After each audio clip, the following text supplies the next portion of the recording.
ಎಲ್ರಿಗೂ ನಮಸ್ಕಾರ. ಎಲ್ಲರೂ ಹೇಗಿದ್ದೀರಾ? ಐ ಹೋಪ್ ಎಲ್ಲರೂ ಚೆನ್ನಾಗಿದ್ದೀರಾ ಅಂತ ಭಾವಿಸ್ತೀವಿ. ನಾವು ತುಂಬ ಚೆನ್ನಾಗಿದ್ದೀನಿ. ನೋಡಿರ್ಬೋದು ನೀವು ಲಾಸ್ಟ್ ವ್ಲಾಗು ನಂದು ಚೈನ್ ಡಿಸೈನು.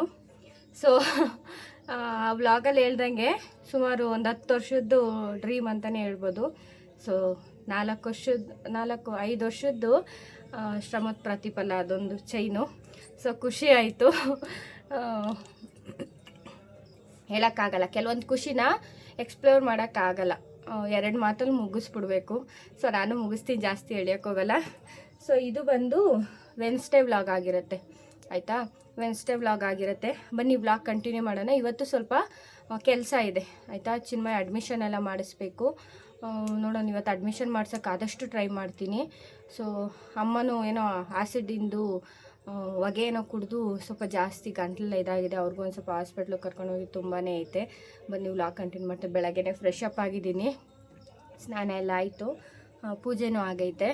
ಸೊ ಬನ್ನಿ ಇವಾಗ ಒಂದು ಸತಿ ಪೂಜೆ ಆಗಿಲ್ಲ, ಪೂಜೆ ಮಾಡ್ಕೊತೀನಿ. ಇವಾಗ ಚಿನ್ಮಯ್ ಸ್ನಾನಕ್ಕೆ ಹೋಗೋಣ, ಅವ್ನು ಮಾಡ್ಕೊತೀನಿ ಅಂತ ಅಂದ. ಸೊ ಅವ್ನು ಬರೋ ಅಷ್ಟೊತ್ತಲ್ಲಿ ಇದೆಲ್ಲ ಕ್ಲೀನ್ ಮಾಡಿಕೊಟ್ಟು ಹೋಗ್ತೀನಿ, ಮಾಡಿಕೊಡೋಣ ಅಂತೇಳಿ. ಸೊ ಎಲ್ಲ ಕ್ಲೀನ್ ಮಾಡ್ಕೋಬೇಕು. ನೋಡಿ ಇಲ್ಲಿ ನೆನ್ನೆ ಫಂಕ್ಷನ್ಗೆ ಹೋಗಿದ್ವಲ್ಲ, ಡ್ರೆಸ್ ಎಲ್ಲನೂ ತಂದು ಅಲ್ಲಲ್ಲೇ ಹಾಕ್ಬಿಟ್ಟಿದ್ವಿ, ಏನೂ ಕ್ಲೀನ್ ಮಾಡಿಲ್ಲ. ಇವಾಗ ಕ್ಲೀನ್ ಮಾಡ್ಕೋಬೇಕು. ಬನ್ನಿ ವ್ಲಾಗ್ ಕಂಟಿನ್ಯೂ ಮಾಡ್ತೀನಿ. ಈ ವ್ಲಾಗ್ ಏನಾದರೂ ಇಷ್ಟ ಆದರೆ ಪ್ಲೀಸ್ ಲೈಕ್ ಮಾಡಿ, ಶೇರ್ ಮಾಡಿ, ಸಬ್ಸ್ಕ್ರೈಬ್ ಮಾಡಿ, ನಿಮ್ಮ ಫ್ರೆಂಡ್ಸ್ ಆ್ಯಂಡ್ ಫ್ಯಾಮಿಲಿ ಗ್ರೂಪ್ಗೆ ಶೇರ್ ಮಾಡಿ ಅಂತ ಹೇಳ್ತಾ ಬನ್ನಿ ವ್ಲಾಗ್ ಕಂಟಿನ್ಯೂ. ಸೊ ಬೆಳಗ್ಗೆನೇ ಎದ್ದು ಬಾಕ್ಲು ಕಸ ಎಲ್ಲ ಗುಡಿಸ್ಕೊಂಬಿಡೋಣ ಅಂತ ಹೇಳಿ ಗುಡಿಸ್ಕೊತಾ ಇದ್ದೆ. ಹೆಂಗಿರು ಫ್ರೆಶ್ ಅಪ್ ಆಗಿದೆ, ಸ್ನಾನ ಎಲ್ಲ ಮುಗ್ದಿತ್ತು. ಸೊ ಒಂದು ರೌಂಡ್ ಟೀನು ಕುಡ್ದಿದ್ದಾಗಿತ್ತು, ಎನರ್ಜಿ ಅಂತೂ ಮುಗ್ದಿತ್ತಲ್ಲ, ಸ್ಟಾರ್ಟ್ ಆಗಿತ್ತಲ್ವ. ಸೊ ಮನೆ ಕೆಲಸನೂ ಮಾಡ್ಕೊಬಿಡೋಣ ಅಂದ್ಬಿಟ್ಟು ಬಾಕ್ಲು ಕಸ ಎಲ್ಲ ಗುಡಿಸ್ಕೊತಾ ಇದ್ದೆ. ನೈಟು ಹೆವಿ ಮಳೆ ಬಂದೋಗಿತ್ತು. ಸೊ ಹಂಗಾಗಿ ಮನೆ ಬಾಕ್ಲೆಲ್ಲ ಸ್ವಲ್ಪ ಮಣ್ಣೆಲ್ಲ ಸಿಡ್ತಿತ್ತು. ಬಾಕ್ಲಿಗೆ ತೊಳ್ಕೊಂಡು ಬಿಡೋಣ, ಒರೆಸ್ಕೊಂಬಿಡೋಣ ಅಂತ ಹೇಳಿ ಎಲ್ಲ ಒರೆಸ್ಕೊತಾ ಇದ್ದೆ. ಅಷ್ಟೊತ್ತಿಗೆ ನೆನೆ ಫಂಕ್ಷನ್ ಬೇರೆ ಇತ್ತಲ್ಲ, ಎಲ್ಲ ಮುಗಿಸ್ಕೊಂಡು ಬಂದಿದ್ದೆ. ಎಲ್ಲ ಅಲ್ಲೇ ಇಟ್ಕೊಂಬಿಟ್ಟಿದ್ದೆ, ಯಾವುದೂ ಕ್ಲೀನ್ ಮಾಡಿರಲಿಲ್ಲ. ಸೊ ಎಲ್ಲನೂ ಒಂದು ಕಡೆ ಕ್ಲೀನ್ ಮಾಡ್ಕೊಂಬಿಡೋಣ ಅಂತೇಳಿ. ಚಿನ್ಮಯ್ ಸ್ವಲ್ಪ ಬಟ್ಟೆ ಎಲ್ಲ ಎತ್ತಿಟ್ಕೊಂಡಿದ್ದ, ಅವನವೆಲ್ಲನೂ. ಸೊ ನಮ್ಮದೆಲ್ಲ ಸ್ವಲ್ಪ ದಪ್ಪ ಇರ್ತಾವಲ್ವ, ಅವ್ನಿಗೆ ಮಡ್ಚಕ್ಕೆಲ್ಲ ಬರಲ್ಲ. ಸೊ ಹಾಗಾಗಿ ಅವನು ಮಾತ್ರ ಅಲ್ಲಿ ಇಟ್ಟಿದ್ದ, ಅವನ್ನೆಲ್ಲ ಹಾಸಿಗೆನೆಲ್ಲ ಹಂಗಂಗೆ ಎತ್ಬಿಟ್ಟು ಹೊಂಟೋಗ್ಬಿಟ್ಟಿದ್ದ. ಸೊ ಅದೆಲ್ಲ ನಾನೇ ಎತ್ತಿಟ್ಕೊಂಡೆ. ಅವ್ನ ಕೈಲಾಗಿದ್ದು ಅವ್ನು ಮಾಡ್ತಾನೆ, ಇವಾಗ ಒಂದು ಸ್ವಲ್ಪ ಮಾಡ್ತಾನೆ.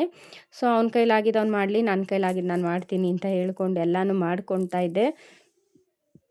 ಅಮ್ಮನೂ ಅವ್ರ ಕೈಲಾಗಿದ್ದಲ್ಲ ಅವರು ಎತ್ತಿಡ್ತಾಯಿದ್ರು. ಸೊ ಬೇಗ ಕೆಲಸ ಮುಗಿಸ್ಕೋಬೇಕು, ಯಾಕಂದರೆ ಇವತ್ತು ತುಂಬಾ ಕೆಲಸ ಇತ್ತು, ಆಯಿತಾ? ಬೆಳಗ್ಗೆನೇ ಅಮ್ಮ ಏನು ಮಾಡ್ಕೊಂಡೈತೆ ಅಂದರೆ, ಡ್ರಮ್ ಇತ್ತು ನಮ್ಮದು, ಅದು ಪಾಚಿ ಕಟ್ಟೈತೆ ಅಂತ ಹೇಳಿ ಟೈಲ್ಸ್ಗಳಿಗೆಲ್ಲ ಹಾಕ್ತಾರಲ್ವ, ಆ್ಯಸಿಡ್ ವಾಶ್ ಮಾಡ್ತಾರಲ್ಲ, ಅದನ್ನು ಡ್ರಮ್ಗೆ ಹಾಕ್ಬಿಟ್ಟೈತೆ. ಅದೇನಾಗ್ಬಿಟ್ಟೈತೆ, ಫುಲ್ಲು ಹೆವಿ ಘಾಟಾಗಿ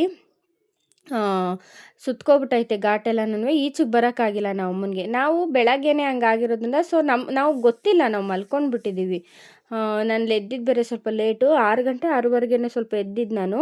ಸೊ ಅಷ್ಟರೊಳಗೆ ಇಷ್ಟೆಲ್ಲ ಮಾಡ್ಕೊಂಬಿಟ್ಟೈತೆ ನಮ್ಮಪ್ಪ ಬೆಳಗ್ಗೆನೇ ರೇಗಾಡ್ತಾ ಇತ್ತು, ಏನಕ್ಕೆ ಮಾಡ್ಕೊಳಕ್ಕೆ ಹೋಗಿದ್ದೆ, ಹಂಗೆ ಹಿಂಗೆ ತೊಳಿಲಿಲ್ಲ ಅಂದರೆ ಏನಾಗ್ಬಿಟ್ಟಿತ್ತು, ಇಲ್ಲ ಆಸಿಡ್ ಹಾಕ್ಬಿಟ್ಟು ಒಂದು 10 ನಿಮಿಷ ಬಿಡೋದಲ್ವಾ ಅಂತ ಹೇಳಿ.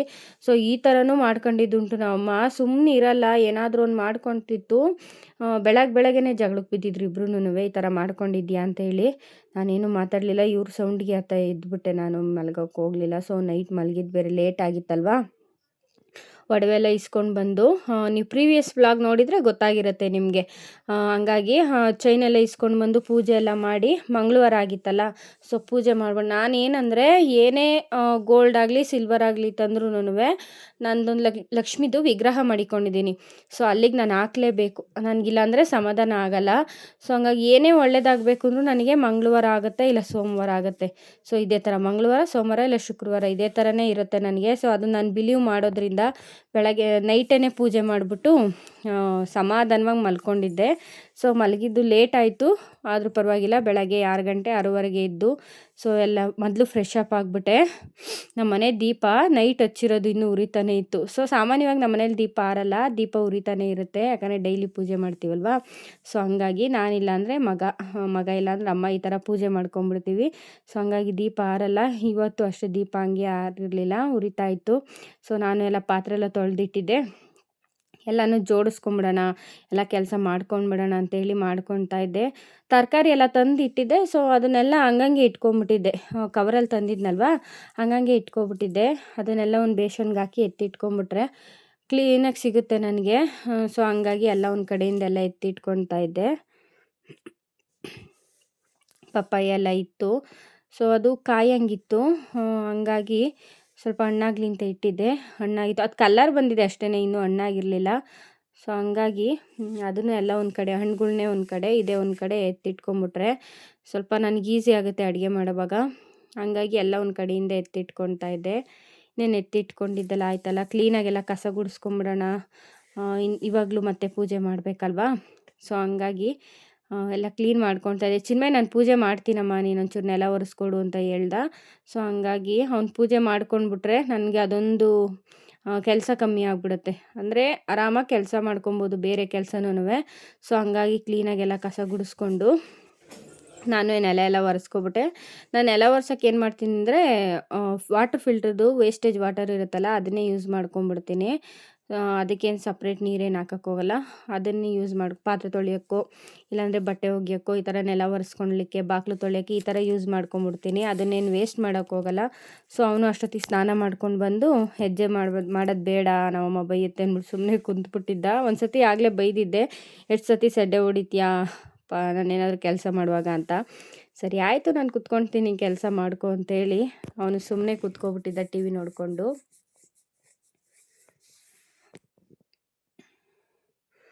ಆಗಲೇ ಹೇಳಿದ್ನಲ್ಲ ಮಳೆ ಬಂದಿತ್ತು ಅಂತ. ಸಣ್ಣ ಸಣ್ಣ ಮಣ್ಣು ಅದು ಗುಡಿಸಿದ್ರೂ ಹೋಗ್ತಾ ಇರಲಿಲ್ಲ. ಗುಡಿಸ್ಬಿಟ್ಟು ಇರು ಸ್ವಲ್ಪ ಒರೆಸ್ಕೊಂಬಿಡೋಣ ಅಂತೇಳಿ ಒರೆಸ್ಕೊಂಬಿಟ್ಟೆ, ಹೋಯ್ತು. ಇನ್ನು ನನಗಷ್ಟು ಚೆನ್ನಾಗಿ ರಂಗೋಲಿ ಹಾಕೋಕ್ಕೆ ಬರಲ್ಲ. ಸ್ವಲ್ಪ ಬಂದಂಗೆ ಹಾಕ್ಕೊಂಡೆ.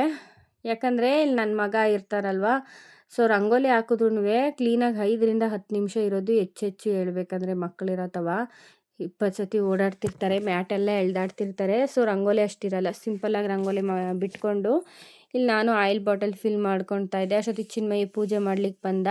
ಅವನಿಗೆ ಅದೊಂದು ನೀನು ಮಾಡಲೇಬೇಕು ಅಂತ ಹೇಳ್ಬಿಟ್ಟಿದ್ದೀನಿ. ಸೊ ಹಂಗಾಗಿ ಅವ್ನು ಮಾಡ್ಕೊತಾನೆ. ನೇನೆಲ್ಲ ಕೆಲಸ ಎಲ್ಲ ಮುಗ್ದಿತ್ತು. ಇವಾಗ ಟಿಫನ್ ಮಾಡೋಣ ಅಂತೇಳಿ ಬಂದೆ. ನಾವೇನು ಮಾಡ್ತೀವಿ ಅಂದರೆ, ಇವಾಗ ಬೇಸಿಗೆ ಇರೋದ್ರಿಂದ ಅರಿವಿಗೆ, ಅಂದರೆ ಮಡಿಕೆ ಅರಿವಿ ಅಂದರೆ ಗೊತ್ತಾಗಲ್ಲ ಕೆಲವ್ರಿಗೆ, ಅರಿವಿಗೆ ನೀರು ತುಂಬ ಮಡಿಕೊಂಬಿಡ್ತೀವಿ. ಅಂದರೆ ಫಿಲ್ಟ್ರ್ ನೀರು ಇರುತ್ತಲ್ಲ ಅದನ್ನೇನೆ 2 ಬಿಂಗೆ ನೀರನ್ನ ಹಿಡ್ದು ಹಾಕಿ ಮಡಿಕೊಂಬಿಡ್ತೀನಿ. ಸೊ ಅದನ್ನೇ ಎಲ್ಲ ಫಿಲ್ ಮಾಡಿಕೊಂಡೆ. ನೈಟೆಲ್ಲ ಪೂಜೆ ಮಾಡಿದ್ನಲ್ಲ ಮಂಗಳವಾರ, ಇವತ್ತಮ್ಮ ಹಾಕ್ಕೊಂಡು ನೀನು ಲಕ್ಷ್ಮಿ ಕತ್ತಲ್ಲಿ ಇದೆಯಲ್ಲ, ನೀನೊಂದು ಸತಿ ಹಾಕ್ಕೋ ಅಂತ ಹೇಳಿ ಹಾಕ್ತಾಯಿತ್ತು ಅಮ್ಮ. ಪಿನ್ ಸಮೇತ ಅದರದ್ದೇನೆ ವಿಗ್ರಹದ ಮೇಲಿಂದು ಹೂವು ಮುಡಿಸ್ಬಿಟ್ಟು ಅಮ್ಮ ನನಗೆ ಇದನ್ನು ಹಾಕ್ಕೊಡ್ತು. ನಾನು ಮಾಡಿಸ್ಕೊಂಡಿದ್ದು ನನಗೆ ಖುಷಿ ಆಯಿತೋ ಇಲ್ವೋ, ನಮ್ಮಮ್ಮಂಗಂತೂ ಜಾಸ್ತಿನೇ ಖುಷಿ ಆಯಿತು. ಅಮ್ಮ ಮಾಂಗಲ್ಯ ಚೈನ್ ಹಾಕಿಲ್ಲ ಅಲ್ವಾ, ಸೊ ನನ್ನ ಮಕ್ಕಳಾದರೂ ಹಾಕೊಂಡ್ಲಿ ಅನ್ನೋ ಒಂದಿದು. ನಾನು ಪಿನ್ನ ಅಟ್ಯಾಚ್ ಮಾಡಿದ್ದೆ, ಯಾಕೆಂದರೆ ನಾನು ಡಾಲರೆಲ್ಲ ಏನೂ ಮಾಡಿಸಿಲ್ಲ. ಸೊ ಹಾಗಾಗಿ ಇವಾಗಲೇ ಮಾಂಗಲ್ಯನೂ ಅಟ್ಯಾಚ್ ಮಾಡಿಸಲ್ಲ, ಯಾಕಂದರೆ ನಾನು ಕೆಲ್ಸಕ್ಕೆ ಹೋಗ್ತೀನಲ್ವ. ಸೊ ನನಗಲ್ಲಿ ಸ್ವಲ್ಪ ಭಯ. ಸೊ ಹಂಗಾಗಿ ಇಂಡಸ್ಟ್ರಿಯಲ್ ಏರಿಯಾ ಆಗಿರೋದ್ರಿಂದ ಸ್ವಲ್ಪ ಭಯ, ನಾನು ಕೇರ್ಫುಲ್ಲಾಗಿರ್ಬೇಕಲ್ವ. ಸೊ ಹಂಗಾಗಿ ನಾನೇನು ಅಟ್ಯಾಚ್ ಮಾಡಿಸಿಲ್ಲ. ಸೊ ಹಂಗೆ ಹಾಕ್ಕೊಂಡಿದ್ದೀನಿ ಕತ್ತಿಗೆ. ಇನ್ನು ಟಿಫನ್ಗೆ ಅವಲಕ್ಕಿ ಉಪ್ಪಿಟ್ಟು ಮಾಡೋಣ ಅಂತ ಅಂದ್ಕೊಂಡೆ. ನಾನು ತರಕಾರಿ ಎಲ್ಲ ಹೆಚ್ಕೊತಾ ಇದ್ದೆ. ಚಿನ್ಮಯ್ ನನಗೆ ತರಕಾರಿ ಹಾಕಿದ್ರೆ ನನಗೆ ಬೇಡ ಅಂತ ಅಂದ. ಸೊ ತರಕಾರಿ ಹಾಕಲ್ಲ, ಬರೀ ಪ್ಲೈನೇ ಮಾಡ್ತೀನಿ ಬಾ ಅಂತೇಳಿ ಅವನದು ಒಂದು ಇದಿತ್ತು, ಕಂಡೀಷನ್ ಇತ್ತು. ಅದ್ರ ಜೊತೆ ನನಗೆ ಸಿಹಿ ಅವಲಕ್ಕಿನೂ ಮಾಡಿಕೊಡ್ಬೇಕು ಅಂತ ಹೇಳಿ. ಸರಿ ಆಯಿತು, 2 ಮಾಡಿಕೊಡ್ತೀನಿ ಬಾ ಅಂತ ಹೇಳಿ. ಸೊ ಇಲ್ಲಿ ಅವಲಕ್ಕಿ ಉಪ್ಪಿಟ್ಟು ಮಾಡಲಿಕ್ಕೆ ಎಲ್ಲನೂ ರೆಡಿ ಮಾಡ್ಕೊತಾ ಇದ್ದೇನೆ. ಸಿಂಪಲಾಗಿ ಅವಲಕ್ಕಿ ಉಪ್ಪಿಟ್ಟು ಮಾಡೋದು ಆಬ್ವಿಯಸ್ಲಿ ಎಲ್ರಿಗೂ ಬಂದೇ ಬರುತ್ತೆ. ಸೊ ನಾನೇನು ಎಕ್ಸ್ಪ್ಲೇನ್ ಮಾಡೋದೇನು ಬೇಡ. ಬೆಳ್ಳುಳ್ಳಿ, ಈರುಳ್ಳಿ, ಹಸಿಮೆಣ್ಸಿನ್ಕಾಯಿ, ಕರಿಬೇವು ಸೊಪ್ಪನ್ನ ಹೆಚ್ಕೊಂಡು ಸ್ವಲ್ಪ ಒಗ್ಗರಣೆ ಹಾಕ್ಕೊಂಡ್ರೆ, ಎಲ್ಲನೂ ಫ್ರೈ ಮಾಡಿಕೊಂಡ್ರೆ ಸಾಕು. ಇವತ್ತು ವಿಡಿಯೋ ಫುಲ್ಲು ಚಿನ್ಮಯ್ಯನೇ ಶೂಟ್ ಮಾಡಿರೋದು. ಸೊ ಸಣ್ಣ ಪುಟ್ಟ ಏನಾದರೂ ಕರಪ್ಷನ್ಸ್ ಇದ್ದರೆ ಅಡ್ಜಸ್ಟ್ ಮಾಡ್ಕೊಳ್ಳಿ ಆಯಿತಾ. ಸೊ ಅವನು ಶೂಟ್ ಮಾಡ್ತಾನೆ, ಅವನೇ ಜಾಸ್ತಿ ಶೂಟ್ ಮಾಡೋದು. ಇವತ್ತು ಪೂರ್ತಿ ಅವನೇ ಶೂಟ್ ಮಾಡಿರೋದು. ಸೊ ಹಂಗಾಗಿ ಇವತ್ತು ನಾನು ತುಂಬಾ ಕೆಲಸ ಹಾಕ್ಕೊಂಬಿಟ್ಟಿದ್ದೆ. ಅಮ್ಮನ ಬೇರೆ ಹಾಸ್ಪಿಟ್ಲಿಗೆ ಕರ್ಕೊಂಡು ಹೋಗೋಣ ಅಂದ್ಕೊಂಡೆ. ಇವಾಗ ಒಡವೆ ಬಿಡಿಸ್ಕೊಂಬಂದಿದ್ನಲ್ವ, ಅವರಿಗೆ ಎಷ್ಟು ಒಂದು 50,000 ಏನೋ ಶಾರ್ಟೇಜ್ ಕೊಟ್ಟಿದ್ದೆ ನಾನು. ಯಾಕಂದರೆ ಬ್ಯಾಂಕಲ್ಲಿ 55,000 ಅಷ್ಟೇ ಕ್ಯಾಶ್ ಕೊಡ್ತಾ ಇದ್ದಿದ್ದು, ನನಗೆ ಹೆವಿ ಅಮೌಂಟ್ ಕೊಡ್ತಾ ಇರಲಿಲ್ಲ. ಸೊ ಹಂಗಾಗಿ ಅಮೌಂಟ್ ಇಲ್ಲ ಕಣಪ್ಪ ಅಂತಿದ್ರು. ನಾನು ಇನ್ನೇನು ಮಾಡೋದು ಅಂದ್ಬಿಟ್ಟು ಒಂದು 50,000ನ ಅಲ್ಲೇ ಇಟ್ಬಿಟ್ಟು ನಾಳೆ ಬಂದು ಕೊಡ್ತೀನಿ ಅಂತ ಹೇಳ್ಬಿಟ್ಟು ಬಂದುಬಿಟ್ಟಿದ್ದೆ. ಸೊ ಹಂಗಾಗಿ ಇವತ್ತು ಆ ಕೆಲಸ ಬೇರೆ ಇತ್ತು. ಅವರೊಂದು ನಂಬಿಕೆ ಇಟ್ಟು ನಮಗೆ ಒಡವೆನ ಕಳಿಸಿದ್ರು 50,000 ಪರವಾಗಿಲ್ಲ ನಾಳಿಕೆ ತಂದುಕೊಡಪ್ಪ ಅಂತ ಹೇಳಿ. ಸೊ ಆ ನಂಬಿಕೆ ಉಳಿಸ್ಕೋಬೇಕಾಗಿರೋ ನಮ್ಮ ರೆಸ್ಪಾನ್ಸಿಬಿಲಿಟಿ ಅಲ್ವಾ. ಸೊ ಹಂಗಾಗಿ ಇನ್ನೊಂದು ಸತಿ ಅವ್ರಿಗೆ ನಂಬಿಕೆ ಇರಬೇಕು ನಮಗೆ ಒಡವೆ ಕೊಡ್ಲಿಕ್ಕೂ. ಸೊ ಹಂಗಾಗಿ ಅದೊಂದು ಕೆಲಸ ಮಾಡ್ಕೊಬಿಡೋಣ ಅಮ್ಮ ಅಂತ ಹೇಳಿದೆ. ಅಮ್ಮನೂ ಸರಿ ಫಸ್ಟ್ ಆ ಕೆಲಸ ನಮ್ಮಮ್ಮಂಗೆ ನನಗಿಂತ ಭಯ ಜಾಸ್ತಿ ಸಾಲ ಇವೆಲ್ಲ ಅಂತಂದರೆ. ಅವರು ಎಲ್ಲ ನೊಂದು ಬೆಂದಿರೋ ಜೀವನ ನೋಡಿರೋರಲ್ವ. ಸೊ ಸಾಲ ಮಾಡಿದ್ರೆ ಯಾವ ರೀತಿ ಪರಿಸ್ಥಿತಿ ಇರುತ್ತೆ ಅನ್ನೋದು ಅವರಿಗೆ ಅಷ್ಟು ಮೆಚಾರಿಟಿ ಅಂತೂ ಇದ್ದೇ ಇರುತ್ತೆ ನಮ್ಮ ಅಪ್ಪ ಅಮ್ಮಂಗೆ. ಸೊ ನಮ್ಮ ಅಪ್ಪನೂ ಹಂಗೆ ಅಂತು ಬೆಳಗ್ಗೆನೇ ಎದ್ದ ತಕ್ಷಣ ಸ್ವಲ್ಪ ಏನಾಗುತ್ತೋ ಅದು ಅಡುಗೆ ಮಾಡಿಬಿಟ್ಟು ಹೋಗ್ಬಿಟ್ಟು ಅವ್ರಿಗೆ ಇದೇನೈತೆ ದುಡ್ಡು ಕೊಟ್ಬಿಟ್ಟು ಬಂದ್ಬಿಡ್ರಿ ಅಂತ ಅಂತು. ಸೊ ಆ ಥರನೂ ಇತ್ತು ಇಬ್ಬರು ಎಲ್ಲರದ್ದು ಮೈಂಡು. ಸೊ ಬೇಗ ಟಿಫನ್ ಮಾಡಿಕೊಂಡೆ ನಾನೂ. ಅಷ್ಟೊತ್ತಿಗೆ ಇವರಿಬ್ಬರು ಕಿತ್ತಾಟನೂ ಜೋರಾಗ್ಬಿಟ್ಟಿತ್ತು ಇವತ್ತು ಹೇಳ್ಬೇಕಂದ್ರೆ. ರೇಖಾನು ಮನೆ ತಾವಿರಲಿಲ್ಲ, ಅವಳು ಕೆಲ್ಸಕ್ಕೆ ಹೋಗಿದ್ಲು. ಅಮ್ಮ ನಾನು ಅಪ್ಪ ಎಲ್ಲರೂ ಮನೆ ತಾವಿದ್ದಕ್ಕೆ ಗುಬ್ಬಿನೂ ನಮ್ಮ ಮನೇಲೇ ಇದ್ದಲ್ವ, ಇಬ್ರದ್ದು ಕಿತ್ತಾಟ ಜಾಸ್ತಿ ಆಗಿಬಿಟ್ಟಿತ್ತು. ಅವರಿಬ್ರು ಕಿತ್ತಾಟ ಇಬ್ರಿಗೂ ಬೈದ್ಬಿಟ್ಟಿದ್ದೀನಿ ಇವತ್ತು. ಸೊ ಸುಮ್ಮನೆ ಕುಂಡ್ರಿಸ್ಬಿಟ್ಟು ನಾನು ಇಲ್ಲಿ ತಿಂಡಿ ಮಾಡ್ತಾಯಿದ್ದೆ. ಅವ್ನು ಬೈದ್ನಲ್ಲ, ಅವ್ನು ಹೊಂಟೋದ ಅವನು ನಮ್ಮ ಮನೆಗೆ ಓದ್ತೀನಿ ನಾನು ಅಂತ. ಸೊ ಇನ್ನು ಸ್ವಲ್ಪ ಹೊತ್ತಿಗೆ ಬರ್ತಾನೆ ನನಗೆ ಗೊತ್ತಿತ್ತು. ಅದಕ್ಕೇನೆ ಸ್ವಲ್ಪ ತಿಂಡಿ ಮಾಡಿಬಿಟ್ರೆ ಅವನು ಅವಲಕ್ಕಿ ಬೇಕಮ್ಮ ಅಂತ ಅಂದ. ಸರಿ ಇಬ್ರಿಗೂ ಮಾಡಿಕೊಡ್ತೀನಿ ಹೋಗು ಅಂತ. ನಮ್ಮ ಚಿಕ್ಕೋನು ಇವೆಲ್ಲ ಮಾಡಿದ್ರೆ ಖಾರ ತಿಂತಾನೆ, ಮಿಕ್ಕಿದ್ರಲ್ಲಿ ಖಾರ ತಿನ್ನಲ್ಲ. ಸೊ ಹಂಗಾಗಿ ಸ್ವಲ್ಪ ಅವಲಕ್ಕಿ ಸ್ವಲ್ಪ ಜಾಸ್ತಿ ನೆನೆಸಿದೆ. ಚಿನ್ಮಯ ಬೇರೆ ಕಂಡೀಷನ್ ಇತ್ತಲ್ಲ, ಸಿಹಿ ಅವಲಕ್ಕಿ ಮಾಡಿಕೊಡಮ್ಮ ಅಂತೇಳಿ ಅವನಿಗೆ ಸ್ವಲ್ಪ ಸಿಹಿ ಅವಲಕ್ಕಿ ಮಾಡಿಕೊಟ್ಟೆ. ಇಲ್ಲಿ ನಾನು ಇವಾಗ 6 ಜನಕ್ಕೆ ಆಗೋಷ್ಟು ತಿಂಡಿ ಮಾಡ್ಕೊತಾ ಇದ್ದೀನಿ. ಯಾಕೆ ಅಂದರೆ ಬೆಳಗ್ಗೆ ನಾವು 3 ಜನ 4 ಜನ ತಿಂದಿರ್ತೀವಿ. ಮಧ್ಯಾಹ್ನ ಇನ್ ಕೇಸ್ ನಾವು ಬರೋದು ಲೇಟ್ ಆದರೆ ಅಪ್ಪನೂ ಚಿನ್ಮಯ್ ತಿನ್ಕೊಳ್ಳಿ ಅಲ್ವಾ. ಸೊ ಹಂಗಾಗಿ ತುಂಬ ಉಡಿಯಾಗಿ ನಾನು ಮಾಡ್ತಾಯಿಲ್ಲ. ಒಂಥರ ಆರಿದ್ಮೇಲೆ ಬಿಸಿ ಆರಿದ್ಮೇಲೆ ಒಣಗ್ದಂಗೆ ಆಗುತ್ತೆ, ಮಕ್ಳಿಗೆ ತಿನ್ನೋಕ್ಕೆ ಕಷ್ಟ ಆಗುತ್ತೆ, ನುಂಗೋಕ್ಕೆಲ್ಲ ಕಷ್ಟ ಆಗುತ್ತೆ ಅಂತ ಹೇಳಿ ಸ್ವಲ್ಪ ಚಿತ್ರಾನ್ನ ಇರುತ್ತಲ್ಲ ಕನ್ಸಿಸ್ಟೆನ್ಸಿ ಅದೇ ಥರನೇ ಮಾಡ್ಕೊಂಡಿದ್ದೆ. ಪಾಪ ನನ್ನ ಮಗನಿಗೆ ಹೊಟ್ಟೆ ಹಶ್ವಾಗ್ಬಿಟ್ಟಿತ್ತು, 10 ಗಂಟೆ ಆಗ್ಬಿಟ್ಟಿತ್ತಲ್ವ. ಸೊ ಹಂಗಾಗಿ ಅಮ್ಮ ತಿಂಡಿ ಆಯಿತಾ ಅಂತಿದ್ದ, ಅವನಿಗೆ ಟಿಫನ್ ಹಾಕ್ಕೊಟ್ಟೆ. ಅಷ್ಟು ಸ್ವಲ್ಪ ಲೇಟಾಗೇ ತಿನ್ನಲಿ ಅಲ್ವಾ, ಹೊಟ್ಟೆ ತುಂಬ ತಿನ್ನೋದು ಅವ್ನು ಇಂಪಾರ್ಟೆಂಟ್. ಇವಾಗ ಹಸ್ತಿದ್ರೆ ಸ್ವಲ್ಪ ನಾನು ಇಕ್ಕೊಟ್ಟಿರೋ ಅಷ್ಟು ತಿಂತಾನೆ, ಇಲ್ಲಾಂದರೆ ತಿನ್ನೋದಿಲ್ಲ. ಕೆಲ್ಸದ ಗಡಿಬಿಡಿಲಿ ನಾನೇನು ಮಾಡಿದೆ, ಬ್ಲೂಟೂತ್ ರಿಮೋಟ್ನೇ ನೀರಿಗೆ ಹಾಕ್ತೆ ಆಯಿತಾ. ಸೊ ಅದೊಂದು ಬೇಜಾರಾಯಿತು. ಅಯ್ಯೋ ಅಂದ್ಕೊಂಡೆ ನಾನಂತೂ. ಅಕ್ಕಿ ಡಬ್ದೊಳಿಗೆ ಹಾಕಿಟ್ಟೆ. ಸೊ ಏನಾಗುತ್ತೋ ಗೊತ್ತಿಲ್ಲ. ಸೊ ಎಲ್ಲನೂ ಕ್ಲೀನ್ ಮಾಡ್ಕೊಂಬಿಟ್ಟೆ. ತಿಂಡಿ ಆಗಿದ ತಕ್ಷಣ ಒಂದು ರೌಂಡ್ ಎಲ್ಲ ಕ್ಲೀನ್ ಮಾಡ್ಕೊಂಡು ಒರೆಸ್ಕೊಂಬಿಡ್ತೀನಿ. ಸೊ ನನಗೆ ಕೆಲಸ ಕಮ್ಮಿ ಆಗುತ್ತೆ. ಅಷ್ಟೊತ್ತಿಗೆ ನಾನೂ ರೆಡಿಯಾಗಿ ಬಂದೆ. ಅಪ್ಪ ಅಮ್ಮ ಎಲ್ಲರೂ ಟಿಫನ್ ಮಾಡ್ತಾಯಿದ್ರು. ಗುಬ್ಬಿ ಬರಲಿಲ್ಲ, ಬೈದ್ಬಿಟ್ನಲ್ಲ, ಸಿಟ್ಟು ಬಂದ್ಬಿಡ್ತು, ಹೊರಟೋದ ಅವನು ನಾನು ಬರಲ್ಲ ಅಂತೇಳಿ. ನಾನು ಇವ್ರಿಗೆಲ್ಲರಿಗೂ ತಿಂಡಿ ಕೊಡ್ತಾಯಿದ್ದೀನಿ. ನಾ ಅಪ್ಪಂಗೂ ಹಶ್ವಾಗ್ಬಿಟ್ಟಿತ್ತು. ರಾತ್ರಿ ಊಟ ಮಾಡಿರಲಿಲ್ಲ, ಅಡುಗೆ ಮಾಡಿಬಿಟ್ಟು ಹಂಗೆ ಒಂಚೂರು ತಿಂದ್ಬಿಟ್ಟು ಮಲ್ಕೊಂಬಿಟ್ಟಿತ್ತು, ಸಾಕಾಗಿತ್ತು. ಸೊ ಅಪ್ಪತ್ತವು ಕೆಲ್ಸತ್ತವು ಸಾಕಾಗಿತ್ತು ಕಣಮ್ಮ ಅಂದ್ಬಿಟ್ಟು ಹಂಗೆ ಮಲ್ಕೊಬಿಟ್ಟಿತ್ತು. ಸೊ ಚಿನ್ಮಯ್ಯನೂ ಅಮ್ಮ ಮತ್ತು ಅಪ್ಪ 3 ಜನ ತಿಂಡಿ ತಿಂತಿದ್ರು. ನಾನು ಜಾಯ್ನ್ ಆದೆ. ನಾನು ಟಿಫನ್ ಮಾಡಿಬಿಟ್ಟು ಬೇಗ 10 ಗಂಟೆ ಬಸ್ಗೆ ಹೋಗೋಣ ಅಂತೇಳಿ.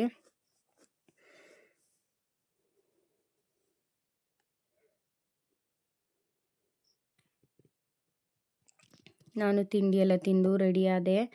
ಏನಂದರೆ ಎಲ್ಲಾದರೂ ಹೋಗುವಾಗ ನನಗೆ ಸ್ವಲ್ಪ ನರ್ವಸ್ಸೇ ಆಗೋದು ಹೇಳ್ಬೇಕಾದ್ರೆ. ನಾನು ದುಡ್ಡು ಕಾಸಿನ ವ್ಯವಹಾರ ಎಲ್ಲ ಇವಾಗ ಸ್ವಲ್ಪ ವರ್ಷಗಳಿಂದ ಅಷ್ಟೇ ಇನಿಷಿಯೇಟಿವ್ ತಗೊಂಡಿರೋದು. ಸೊ ಹಂಗಾಗಿ ನಾನು ಡಿಪೆಂಡಿಂಗ್ ವುಮನ್ ಆಗಿರೋದ್ರಿಂದ, ಇನಿಷಿಯೇಟಿವ್ ತೊಗೊಂಡಿರೋದು ಇವಾಗ ಆಗಿರೋದ್ರಿಂದ ನಾನು ಸ್ವಲ್ಪ ಹಿಂದೆ ಮುಂದೆ ನೋಡ್ತೀನಿ, ಕೇಳ್ತೀನಿ. ನನ್ನ ಪೇರೆಂಟ್ಸಿಗೆ ಜಾಸ್ತಿ ಡಿಪೆಂಡಿವ್ ಆಗಿರ್ತೀನಿ ಈ ವಿಚಾರದಲ್ಲಿ. ಸೊ ಅದಕ್ಕೆ ಅಮ್ಮನೂ ಕರ್ಕೊಂಡು ಹೋಗ್ತಾಯಿದ್ದೆ. ಇಲ್ಲಿ 4 ಕಾಲಿಂದು ಹಸು ಏನೋ ಬಂದಿದೆ, ನಂದಿ ಇದೆ ಅಂತೆಲ್ಲ ತೋರಿಸ್ತಾಯಿದ್ರು. ಅದು ನೋಡಿಕೊಂಡು ನಾನು ಆಟೋ ಹತ್ತಿದೆ.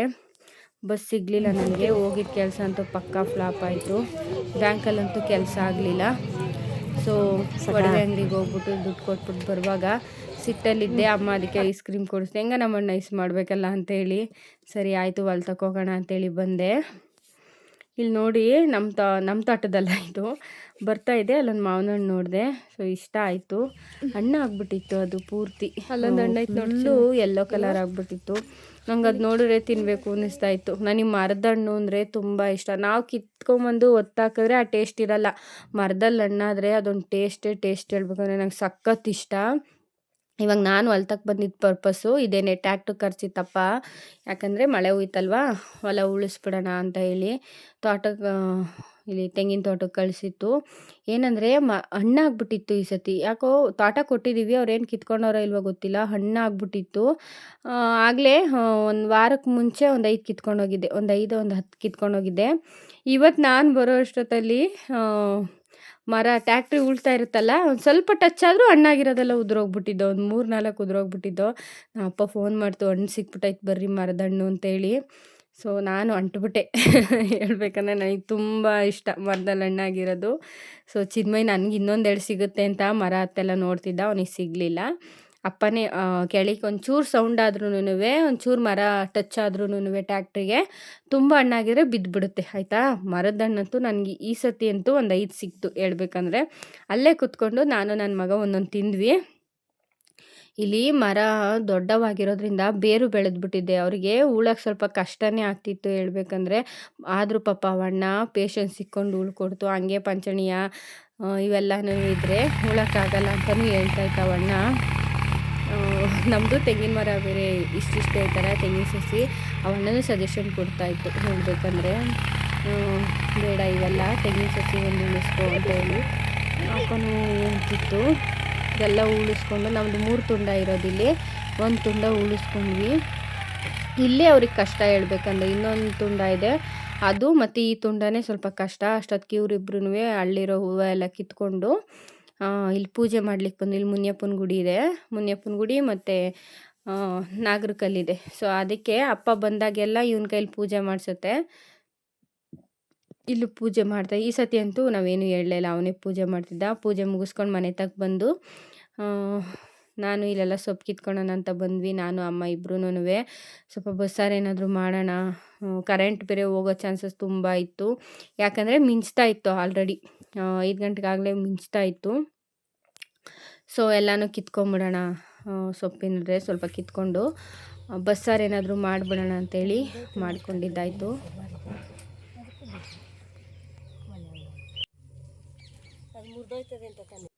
ನಾನಿಲ್ಲಿ ಸೊಪ್ಪು ಬಿಡಿಸ್ಕೊಳ್ತಾ ಇದ್ದೀನಿ. ಆಗಲೇ ಇವ್ರು ಕಿತ್ತಾಡ್ಕೊಂಡು ಬಂದ. ಇವನು ಏನು ಮಾಡ್ಕೊಬಿಟ್ಟಿದ್ದಾನೆ ಅಂದರೆ ಬತ್ತಲಲ್ಲಿ ನೀರು ಚೆಲ್ಕೊಬಿಟ್ಟಿದ್ದಾನೆ. ಚಿನ್ಮಯ್ ನೋಟಿಸ್ ಮಾಡಿಬಿಟ್ಟು ಬೈದ್ಬಿಟ್ಟವನೆ.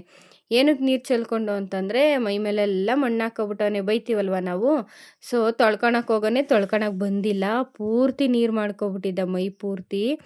ಇವ್ನು ಚಿನ್ಮಯ್ ನೋಟಿಸ್ ಮಾಡ್ಬಿಟ್ಟು ಗದ್ರತಿದ್ದ. ಅಷ್ಟೊತ್ತಿಗಾಗಲೇ ಹೊತ್ತು ಕರೆದು ಏನೇನೋ ಮಾಡ್ಕೊಬಿಟ್ಟಿದ್ದ ನಮ್ಮ ನಮಿತಾ. ಸೊ ಕರ್ಕೊಂಡು ಬಂದು ಕ್ಲೀನಾಗಿ ಮುಖ ತೊಳೆಸ್ಕೊಂಬಂದ ಅವನೇ ಚಿನ್ಮಯ್. ಚಿನ್ಮಯ್ಗೆ ಹೇಳಿದ್ದೆ ಮುಖ ತೊಳ್ಸಪ್ಪ ಅಂತೇಳಿ. ಮುಖ ತೊಳೆಸ್ಕೊಂಡು ಬಂದ. ಅವನೂ ರೆಡಿ ಮಾಡಿಸ್ತಾ ಇದ್ದೆ ಅವನಿಗೆ. ಏನಾಗ್ಬಿಡುತ್ತೆ ಅಂದರೆ 1 ನಿಮಿಷ ವೇರಿಯೇಷನ್ ಆದರೂ ಸಾಕು, ಇಬ್ಬರೂ ಕಿತ್ತಾಟಕ್ಕೆ ಬಿದ್ದುಬಿಡ್ತಾರೆ. ಅದು ಹೆಂಗೆ ನೋಡ್ಕೊಳ್ತಾರಪ್ಪ ಪೇರೆಂಟ್ಸು 2 ಮಕ್ಕಳನ್ನ. ನಾವು ಎಲ್ಲಿ ದಿನಕ್ಕೆ 1-2 ಅವರ್ ನೋಡ್ಕೊಳೋದೇ ನನಗೆ ಕಷ್ಟ. ಸ್ಕೂಲ್ಗಳಲ್ಲಿ ಹೆಂಗೆ ನೋಡ್ಕೋತಾರೋ ಅವ್ರಿಗೆ ಹ್ಯಾಟ್ಸ್ ಆಫ್ ಹೇಳಬೇಕು ಫಸ್ಟ್ ಆಫ್ ಆಲು. ನಾನು ಇವ್ರಿಗೆಲ್ಲನೂ ನಾವು ಟೀ ಮಾಡ್ಕೊಳ್ಳೋಣ ಅಂತೇಳಿ ಟೀಗೆ ಇಟ್ಬಿಟ್ಟು ಇವ್ರಿಗೂ ಲಸ್ಸಿ ಅವಲಕ್ಕಿ ಕಲಿಸ್ಕೊಟ್ಟು ನಾನಿಲ್ಲಿ ಪೂಜೆ ಮಾಡ್ಲಿಕ್ಕೆ ಬಂದೆ. ಸಂಜೆ ಆಗಿತ್ತಲ್ವ, ಆಗಲೇ 6 ಗಂಟೆ ಆಗಿತ್ತು. ದೇವ್ರ ದೀಪ ಹಚ್ಬಿಡೋಣ ಅಂತೇಳಿ ಬಂದಿದ್ದಾಯಿತು. ಇವಾಗಲೂ ದೀಪ ಸಣ್ಣಗೆ ಉರಿತಾನೆ ಇತ್ತು. ಸೊ ನಾನು ಇವಾಗೇನು ದೀಪ ಹಚ್ಚಕ್ಕೆ ಹೋಗಲಿಲ್ಲ, 1 ದೀಪ ಮಾತ್ರ ಆರಿತ್ತು. ಸೊ ಅದಕ್ಕೆ ನೀನು ಸ್ವಲ್ಪ ಎಣ್ಣೆ ಬಿಟ್ಬಿಟ್ಟು ಇನ್ನೊಂದು ದೀಪ ಹಚ್ಚಿದೆ. ಚಿನ್ಮಯ್ ಪೂಜೆ ಮಾಡಬೇಕಾಗಿತ್ತು, ಯಾಕೋ ಪೂಜೆ ಮಾಡಲಿಲ್ಲ. ಸರಿ ಆಯಿತು ಅಂತೇಳಿ ನಾನೇ ಪೂಜೆ ಮಾಡೋಣ ಅಂತ ಅಂದು. ಯಾವಾಗಲೂ ಅವ್ನಿಗೆ ಹೇಳಲ್ಲ, ನಾನು ಫ್ರೀ ಆಗಿದ್ದರೆ ಆ ಕೆಲಸಗಳ್ನ ಇನಿಷಿಯೇಟಿವ್ಸ್ ಎಲ್ಲ ನಾನೇ ತೊಗೊಳ್ತೀನಿ. ಸೊ ಹಂಗಾಗಿ ನಾನು ಮಾಡ್ಕೊತಾ ಇದ್ದೆ. ನನಗೆ ನೀವು ಯಾರೂ ಡಿಪೆಂಡಿವ್ ಆಗಿರಲ್ಲ. ನಮ್ಮಮ್ಮ ಆಗಲಿ ನನ್ನ ಮಗ ಆಗಲಿ ಅವ್ರ ಕೆಲಸ ಅವ್ರು ಮಾಡ್ಕೊಂಬಿಡ್ತಾರೆ. ಅವ್ರು ಏನಾದರೂ ಒಂದು ಕೆಲಸ ಮಾಡಿಲ್ಲ ಅಂದರೆ ಸೊ ಅವ್ರಿಗೆ ಟಯರ್ಡ್ ಆಗಿದೆ ಅನ್ನೋದು ನನ್ನ ಮೈಂಡಿಗೆ ಬರುತ್ತೆ. ಸೊ ಹಂಗಾಗಿ ಆ ಕೆಲಸನ ನಾನು ಮಾಡ್ಕೊಳಕ್ಕೆ ಟ್ರೈ ಮಾಡ್ತೀನಿ. ನಾನು ಪೂಜೆ ಮಾಡಿ ಬರೋ ಟೀ ಕಿಕ್ಕಿದ್ನೆಲ್ಲ ಟೀನೂ ಆಗಿತ್ತು. ಮಕ್ಳಿಗೂ ಸಿಹಿ ಅವಲಕ್ಕಿ ಕಲಿಸ್ಕೊಟ್ಟು ನಾನು ಟೀ ಕುಡಿತಾ ಇದ್ದೆ. ಇವ್ರಿಗೆ ಇವಾಗ ಒಂದು ಸ್ವಲ್ಪ ಕಲಿಸ್ಕೊಟ್ರೆ ನೈಟು ಸ್ವಲ್ಪ ಊಟ ಮಾಡೋದು ಲೇಟ್ ಆದ್ರೂ ಸ್ವಲ್ಪ ಅಡ್ಜಸ್ಟ್ ಮಾಡ್ಕೊತಾರೆ. ಸೊ ಹಂಗಾಗಿ ಬಸ್ಸಾರು ಮಾಡಬೇಕು ಅಂತಿದ್ನಲ್ಲ, ಸೊಪ್ಪು ಸೋಸೋದೆಲ್ಲ ಇರುತ್ತಲ್ವ. ಸೊ ಲೇಟ್ ಆದರೂ ಪರವಾಗಿಲ್ಲ, ಸ್ವಲ್ಪ ಅಡ್ಜಸ್ಟ್ ಮಾಡ್ಕೊತಾರೆ ಅಂತ ಅಷ್ಟೇ. ಒಂದು 1/2 hour ಮುಂದೆ ಹಾಕ್ಬೋದಲ್ವ. ಹಾಗಾಗಿ ನಾನು ಇವ್ರಿಗೆ ಸಿಹಿ ಅವಲಕ್ಕಿ ಮಾಡಿಕೊಟ್ಟಿದ್ದೆ. ಏನು ಅವಲಕ್ಕಿ ಸಕ್ಕರೆ ಹಾಕ್ಬಿಟ್ಟು ಕಾಯಿ ತುರಿ, ಒಣ ದ್ರಾಕ್ಷಿ, ಖರ್ಜೂರ ಹಾಕಿ ಕೊಟ್ಟಿದ್ದೆ ನನ್ನ ಮಕ್ಳಿಗೆ. ಅಷ್ಟೊತ್ತಿಗಾಗಲೇ ಬಟ್ಟೆ ನೆನೆಸಿದ್ನಲ್ವ, ಇಷ್ಟು ಬಟ್ಟೆ ಒಗಿಬೇಕಾಗಿತ್ತು ನಾನು. ಅಷ್ಟೊತ್ತಿಗಾಗಲೇ ಮಳೆ ಬಂದೇ ಬಿಡ್ತು ಹೇಳ್ಬೇಕು. ಎಷ್ಟು ಜೋರು ಮಳೆ ಅಂದರೆ ಜೋರು ಮಳೆನೇ ಬಂತು ಹೇಳ್ಬೇಕಂದ್ರೆ. ಅಂಥದ್ರಲ್ಲೂ ಬಟ್ಟೆ ನೆನೆಸ್ಬಿಟ್ಟಿದ್ದೆ ಅಲ್ವಾ. ಸೊ ಬಟ್ಟೆ ಒಗ್ದಾಕ್ಬಿಡೋಣ ಅಂತೇಳಿ ಒಗ್ದಾಕ್ಬಿಟ್ಟೆ.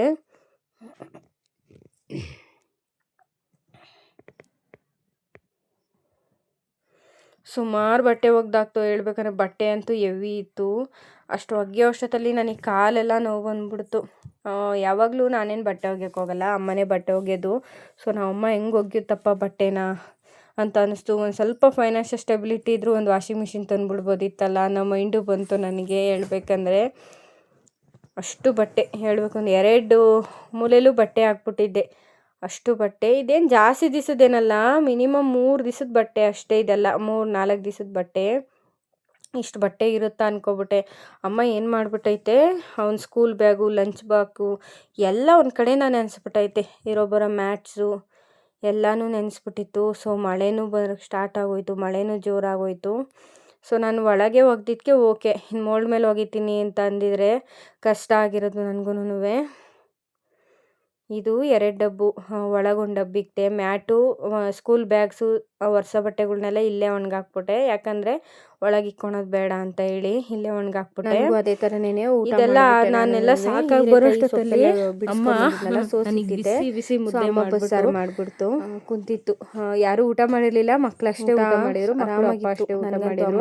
ಅಮ್ಮನೂ ಊಟ ಮಾಡಿಲ್ಲ, ರೇಖಾನು ಊಟ ಮಾಡಿರಲಿಲ್ಲ. ಊಟಕ್ಕೂನುವೆ ಸೊ ನಾವಿಬ್ಬರೇ 3 ಜನ ಅಷ್ಟೇ ಊಟ ಮಾಡಬೇಕಾಗಿದ್ದು. ಅಮ್ಮನೂ ಕಾಯ್ಕೊಂಡು ಒಬ್ಬಳೇ ಊಟ ಮಾಡ್ತಾಳೆ. ನಾವು ಬಂದೆ. ಅಮ್ಮನೂ ಒಂದು ಮೈಂಡ್ ಏನಂದ್ರೆ ಪದೇ ಪದೇ ಊಟ ಮಾಡಲ್ಲ, ಅಷ್ಟಿರುತ್ತಲ್ವಾ, ಕೆಲಸ ಜಾಸ್ತಿ ಮಾಡಿದ್ರೆ ಅವಾಗ ಏನಾದ್ರೂ ಒಂದು ತೃಪ್ತಿ ಆಗೋ ತರ ಊಟ ಮಾಡ್ಬಿಟ್ರೆ ಸಾಕು, ರಿಲೀಫ್ ಆಗ್ಬಿಡುತ್ತೆ ಮೈಂಡ್. ಕೆಲವೊಂದು ಬುದ್ಧಿ ನನಗೂ ಅದೇ ತರ. ಇವತ್ತಿನ ಬ್ಲಾಗ್ ನಿಮ್ಗೆ ಇಷ್ಟ ಆಗುತ್ತೆ ಅಂತ ಅನ್ಕೊಂಡಿದ್ದೀನಿ. Thank you for watching. Bye.